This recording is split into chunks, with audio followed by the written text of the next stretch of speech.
Saudações, eu sou o William Moraes e eu vou fazer mais um vídeo de perguntas e respostas. E eu já vou começar com uma difícil, que na verdade não chega a ser uma pergunta, eu não sei se foi um lembrete que a Patrícia Silva deixou nos comentários ou se ela colocou lá para que eu comentasse algo a respeito, já que tem a ver com o canal. De certa forma, vocês vão entender aqui. Ela deixou apenas a mensagem: não recorram aos médiuns, nem busquem a quem consulta espíritos, pois vocês serão contaminados por eles. Eu sou o Senhor, o Deus de vocês. E aí ela colocou que está em Levítico 19:31. E disse mais: voltarei o meu rosto contra quem consulta os espíritos, e contra quem procura médiuns para segui-los, prostituindo-se com eles. Eu o eliminarei do meio do seu povo. Pelo menos foi o que ela escreveu aqui, Levítico também, 22.6. E continua: quando disserem a vocês, procurem um médium ou alguém que consulte os espíritos e murmurem encantamentos, pois todos recorrem aos seus deuses e aos mortos em favor dos vivos, responda: à lei e aos mandamentos. Se eles não falarem conforme esta palavra, vocês jamais verão a luz. Isaías 8, 19, 20. O Espírito diz claramente que nos últimos tempos alguns abandonarão a fé e seguirão espíritos enganadores e doutrinas de demônios. Timóteo 4:1. Ué, mas é o Espírito que diz? Não era proibido escutar o Espírito? Ou é o Espírito Santo? Enfim, ela escreveu isso aqui e eu respondi nos comentários, mas eu achei importante fazer um vídeo, primeiro porque, como eu disse, há margens de interpretação. Eu não sei se isso aqui foi um recado do tipo: olha, não mexam com isso não, ou se foi para eu comentar o que eu acho a respeito disso. Seja como for, eu respondi o seguinte: então, eu considero estar sendo enganado em tudo que vivencio. Acho que as pessoas ganham muito considerando que também podem estar sendo enganadas sobre enganações, no que está escrito em palavras ditas como divinas, mas que, e se não for? E aqui eu não falo apenas da Bíblia, não. Falo de qualquer contexto. Eu acho que considerar que pode ser e pode não ser é sempre vantajoso. E eu continuo dizendo aqui: eu tenho permissão para duvidar de tudo o que eu vejo, e até em provas muito concretas. Perguntei para ela: você tem? E é até bom eu comentar isso aqui, porque pode parecer grosseria da minha parte, mas escutem até o fim. Você tem? Espero que sim, de coração, pois a verdade não teme questionamentos e investigações profundas. Só a mentira teme e se arma atrás de fúria e investidas. Eu respondi isso para ela porque a minha preocupação com as pessoas é grande. Eu tenho sim aquela cautela de: isso está funcionando para você? Ótimo. Mas está funcionando mesmo? Você consegue avaliar se está funcionando? Consegue fazer uma leitura se isso é benéfico para você, para as pessoas ao redor? Isso é importante porque, assim, eu tive uma avó que era evangélica e escutava essas coisas quando era criança. E aí, quando eu escuto aqui uma coisa como essa aqui de não recorram aos médios, eu sou o Senhor, o Deus de vocês, voltarei meu rosto contra quem consulta espíritos. Poxa, eu vejo um Deus muito, né? Já falei um pouco sobre isso, mas vou falar aqui dessa insegurança desse Deus, desse texto aqui. E aí chego à conclusão que, para mim, não funciona. Não faz o menor sentido. Me parece muito mais uma questão de interesses humanos. E se eu não me engano, é nesse Levíticos aí que dizia muita coisa que hoje em dia as pessoas nem levam em consideração e estão muito de boa com tudo. Porque lá não está falando que não podia comer carne de porco, crustáceos, camarão, né? Ostra, essas coisinhas assim, que não podia ter animais domésticos como cachorro, gato, dentro da casa, não podia cortar cabelo, barba, né? Não podia desenhar nada disso, né? Arredondar, tinha umas palavras assim, se eu não me engano, e outras coisas mais, como a mulher não podia sair de casa num certo período do mês, do ciclo menstrual, né? E hoje em dia, eu acho que poucas mulheres ficam dentro de casa quando estão naqueles dias do ciclo menstrual. E aí eu não sei se existe uma coisa de, isso aqui eu vou levar em consideração, isso aqui não. E é complicado porque não estou dizendo não acreditem na Bíblia. Se funciona para vocês, funciona para vocês. Para mim, eu não tiro quase nada dali que faça realmente algum sentido para mim, quase nada, porque já comentei aquela de Jesus falando, né, quando vão apedrejar a mulher pecadora lá, quem nunca pecou que atire a primeira pedra. Bonito isso, bacana. Como história, que inclusive nem considero que aconteceu de verdade e não me preocupo com isso. Não me importa o que não tenha acontecido, porque a mensagem é bacana, é interessante, nos faz pensar. Mas daí a acreditar cegamente em tudo, acho complexo, não quero fazer disso aqui uma discussão de religiões, porque eu acho que ninguém vai convencer a ninguém. Se eu posso fazer uma contribuição, é essa, focando no que eu falei na resposta. Suspeite se você não tem o direito de questionar o que quer que seja. Isso é perigoso, porque se algo tem tanto receio assim de questionamentos, de que você tenha informações em outras fontes, que aquela tenha que ser a única fonte de informações, vinda de vozes tão inseguras, acho haver aí um certo indício de que pode ser que não seja exatamente como está escrito ali. Mas levando para o lado de que ela postou isso para que eu comentasse, eu vou repetir o que eu já venho dizendo aqui no canal. Eu questiono tudo, mesmo as experiências lá fora que eu tenho acesso direto e alguém me conta algo, eu levo em consideração, eu cruzo as informações, tento achar sinais, indícios de que aquilo ali realmente se sustenta e mesmo assim eu vou levar em consideração, sendo em alta ou baixa. E se for alta, nunca 100%. Se eu tivesse que fazer a aposta, tá, ok, levo isso aqui em consideração 90%, eu vou fazer a minha aposta nisso aqui. Eu acho que isso é interessante. Ter certezas é uma coisa perigosa.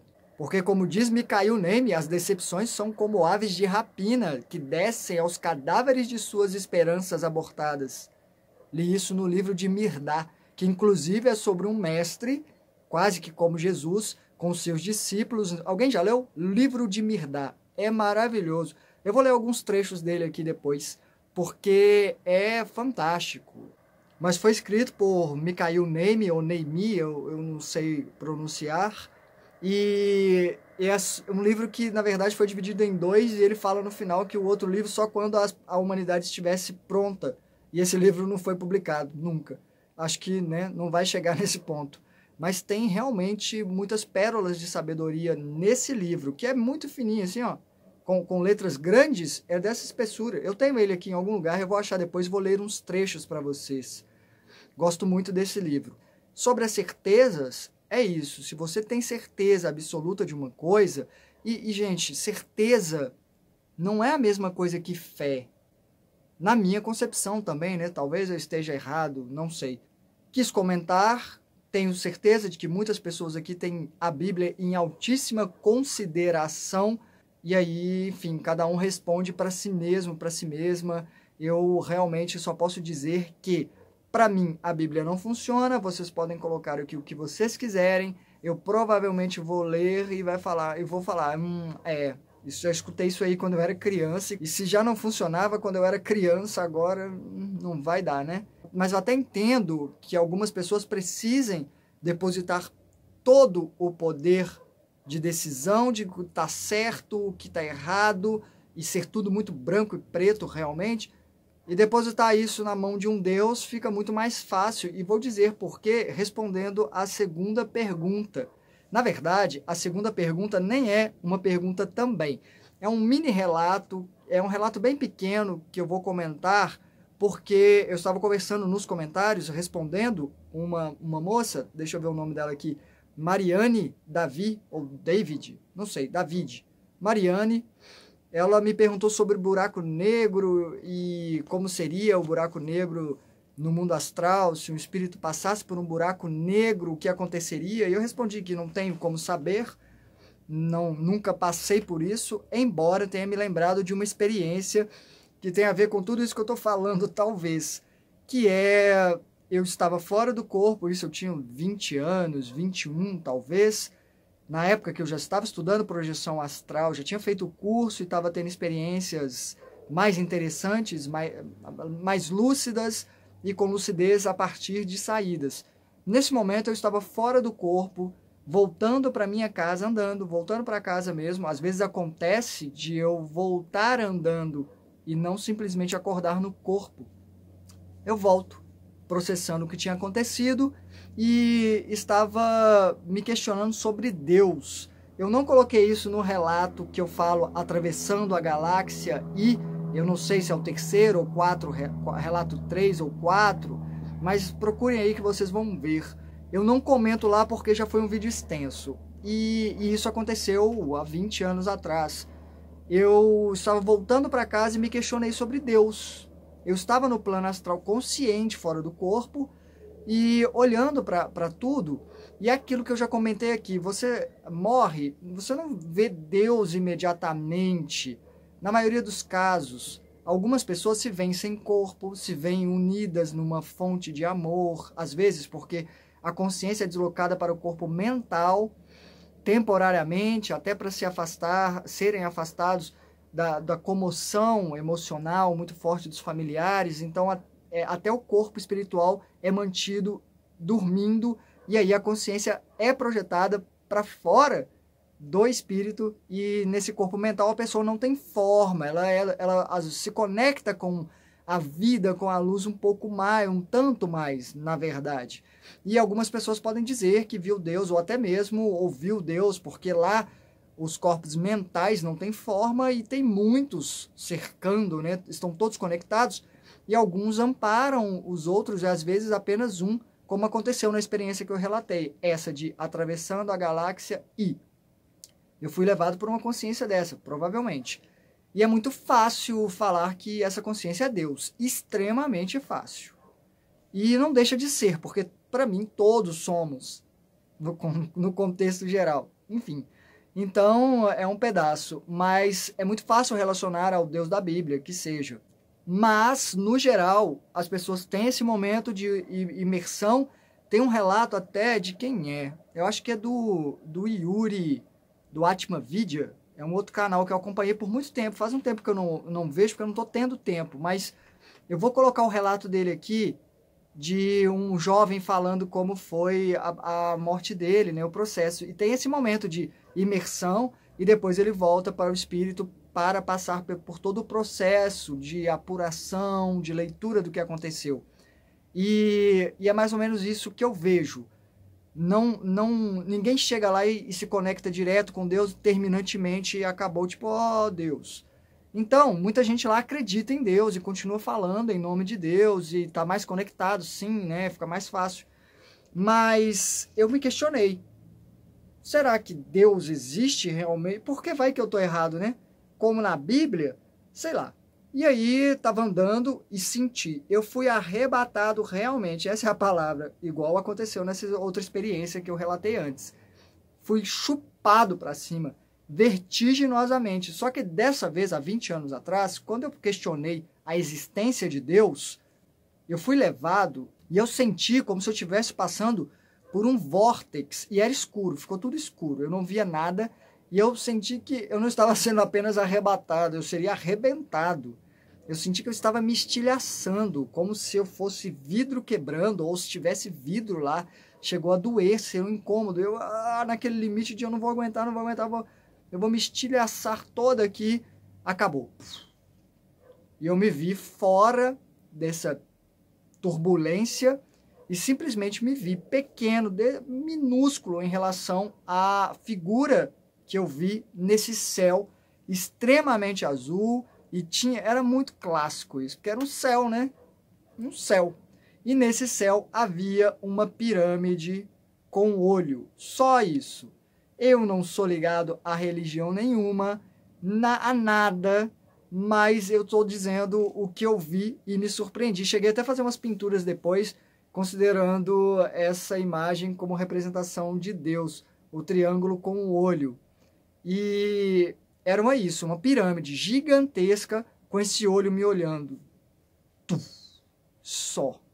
E eu minúsculo, assim, perto do triângulo, vou colocar assim, aqui sim, eu assim, ó, flutuando, num treco gigante, assim, na minha frente, gigante, suspensa no ar, essa pirâmide, me olhando, aquele olhão, me olhando. E eu ali, pequeno, me senti nu, não mais do que nu.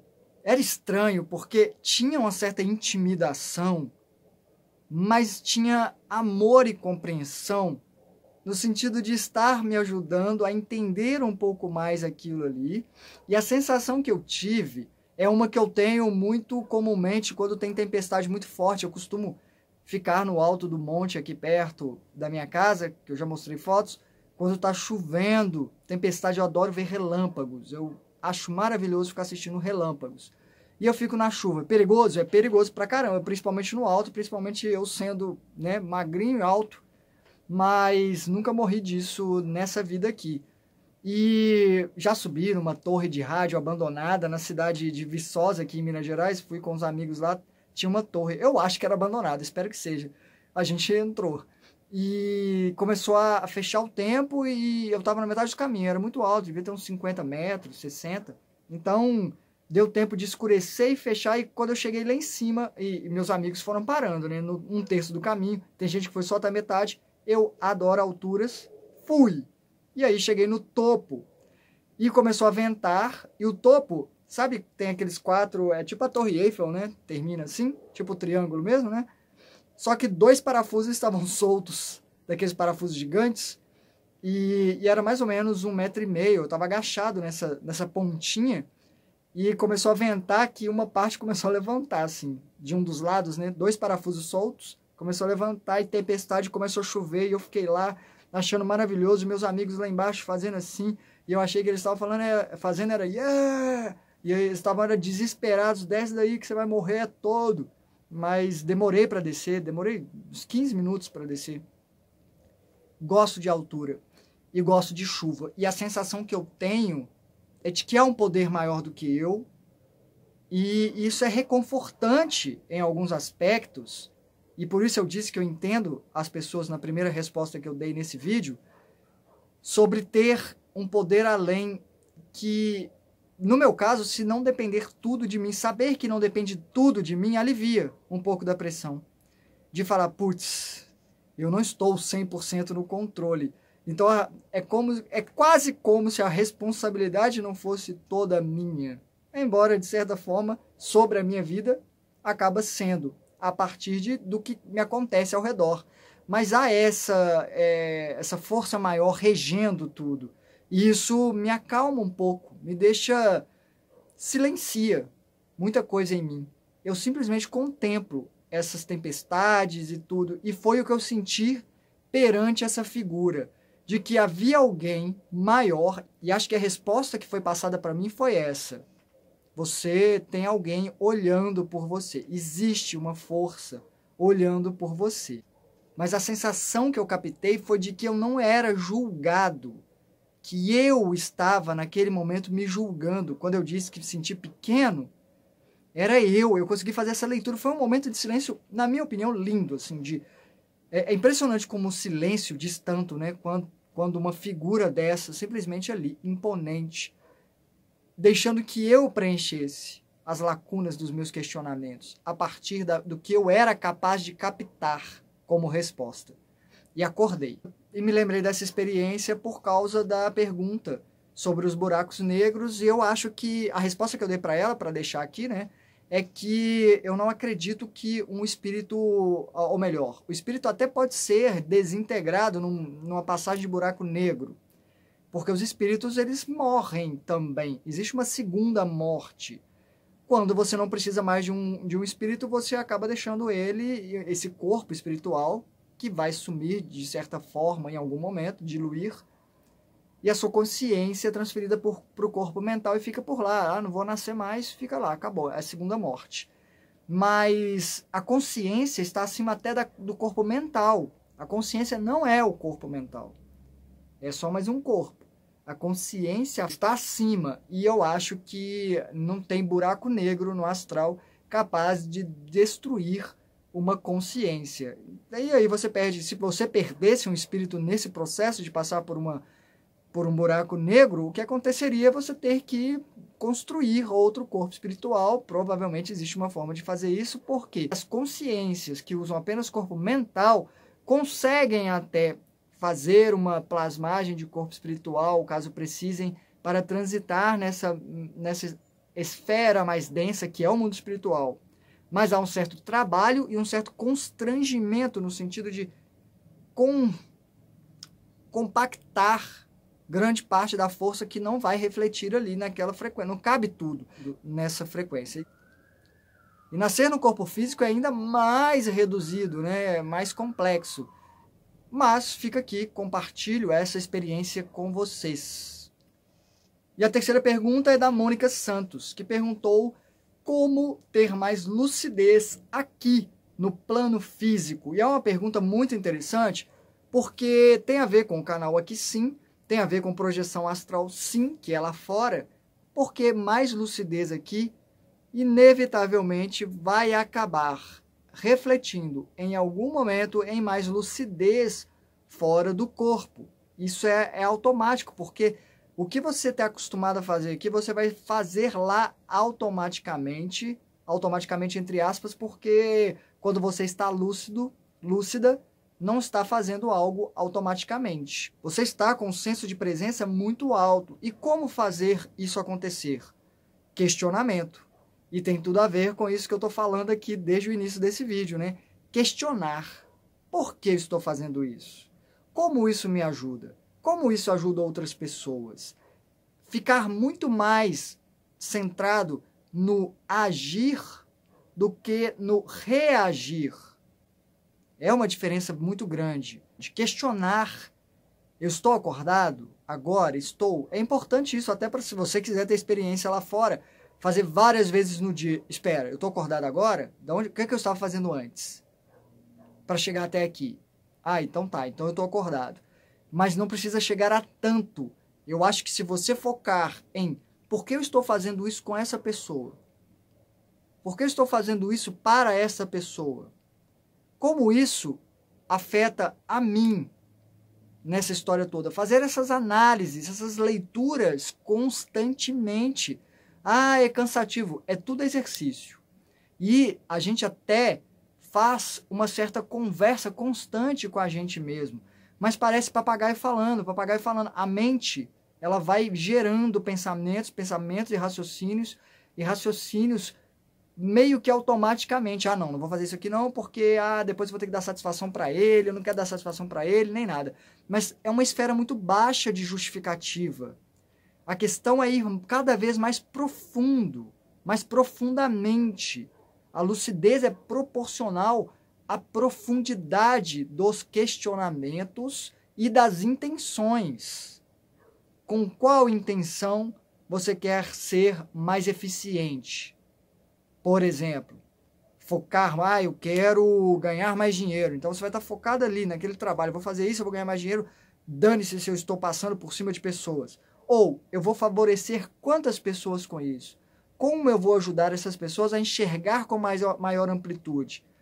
Isso vai reforçar a sua visão, a sua amplitude de visão, a sua lucidez. Isso que eu estou fazendo nesse canal, vocês podem dizer que é excelente para vocês, mas é excelente para mim, porque eu sou obrigado a revisitar tudo que eu já analisei e analisar no mínimo mais uma vez Uma coisa é eu falar para 8 pessoas, 8 amigos. Outra coisa é para 8.000 pessoas. Tem que haver uma certa preocupação, sim, maior em como eu vou dizer. E isso faz com que eu olhe de outro ângulo, ou outros ângulos. Quanto mais ângulos você conseguir olhar, mais lucidez você está tendo no momento. E é um exercício constante. Constante. Lucidez nunca vai ser demais. Mas para não deixar de comentar, que eu já comentei nos comentários também, é que quando eu fiz um jejum de 5 dias, 111 horas, façam a conta aí, as contas, deu quase 5 dias, 4 dias e meio no mínimo. E fiquei sem comer porque meu corpo estava muito mal, meu estômago não estava funcionando. Foi no final de 2018, estava quase fazendo um ano do acidente e nossa mente, a psique, inclusive, ela é muito cíclica, ela sabe, tem toda uma aura daquela época do ano, né? Então eu simplesmente estava sucumbindo. E meu corpo não queria processar alimentos, estava vomitando, falei, eita, lascou. Vou deixar meu corpo se recuperar. Achei até que estava desenvolvendo umas coisas perigosas. Falei, vou deixar meu corpo se recuperar. Fiquei sem comer 5 dias. Na primeira 24 horas, no dia seguinte, a minha visão já estava melhor infinitamente. Eu me senti como fora do corpo. Porque fora do corpo é muito mais nítido. Alguém perguntou também nos comentários anteriores, dias atrás, se eu vejo tudo meio embaçado nas minhas experiências. Não. É no mínimo como você está vendo a sua vida aí agora. No mínimo. Porque é daí para mais. É de você estar em pé e olhar tudo, enxergar uma pedra ali com seus mínimos detalhes de plantinha crescendo. E eu falo isso porque eu fui ao centro da cidade um dia depois, 24 horas sem comer, e estava no ponto de ônibus e olhei para o chão e vi aquele musgo, né, que eu acho muito bonito, aquelas pedras com musgo, que é uma plantinha crescendo ali. Eu vi nitidamente as plantas, as folhas de cada coisa, as florezinhas brancas, porque tem umas florezinhas brancas nascendo entre uma e outra. E aí eu agachei para ficar olhando as formigas. A minha visão melhorou muito com o jejum. No segundo dia, a minha audição melhorou absurdamente. Eu estava escutando tudo cristalinamente. Aliás, estava tudo muito agressivo. Estava absurdo isso. A percepção, no terceiro dia, a percepção sensorial estava diferente. Então, isso é uma forma de ampliar a lucidez, até porque o corpo ele entra em esse estado de alerta. Opa, não tem comida? Opa, o que está acontecendo? E a lucidez, ela está muito relacionada a isso, e digo por quê. Se acontecer uma discussão, um argumento, alguém brigando na sua frente, já viram aquelas brigas que alguém tenta matar alguém na sua frente? Não sei se isso já aconteceu com vocês. Mas o seu senso de questionamento da realidade aumenta. Tipo, por quê? Isso está acontecendo realmente? Isso realmente está acontecendo? Se você vê um ET entrando no bar, ficando em cima de uma mesa e agachar lá e começar a fazer uns barulhos muito loucos, eu tenho certeza que a sua lucidez vai aumentar. Porque você vai questionar a realidade daquela situação. O mesmo acontece se você entrar no seu quarto, sai do seu quarto e entra de novo e vê uma pessoa sentada ali. Você vai ter um choque. O senso de alerta é aumentado. É o questionamento. Isso é real? Isso é amplitude de lucidez. Então fica a dica de exercício para vocês.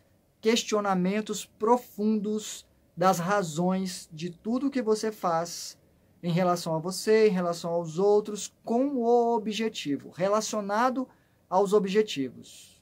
Por hoje é isso, eu vou fazer agora um segundo vídeo, porque essa semana eu estou muito atarefado por causa de um evento que eu acabei fechando por interesse mesmo, porque é muito bacana. E aí eu estou bem apertado. Eu vou gravar o segundo vídeo, vou tentar editar os dois hoje e deixar programado, ou editar pelo menos o primeiro para quarta-feira, deixar programado. Aí na quinta-feira eu edito o segundo e deixo programado para publicar no sábado, porque no sábado e domingo eu trabalho o dia inteiro.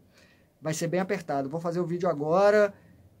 Se eu demorar a responder, eu estou devendo a resposta de alguns comentários de dias atrás, há uns 3 dias pelo menos. Talvez se acumulem mais, mas em algum momento eu vou responder. Alguns eu até já li, mas eu não consegui responder porque demora mesmo. Tanto que eu peguei alguns para responder aqui hoje, né? Então, por isso eu vou ficar por aqui hoje. A gente se vê por aí e lembrem-se, paciência, amor com todo mundo. Eu espero que entendam que eu não quero confrontos aqui, e nem tirar o chão de ninguém, nem abalar a fé de ninguém. Mas acho que se uma fé é abalável, é passível de, considerações. Hasta.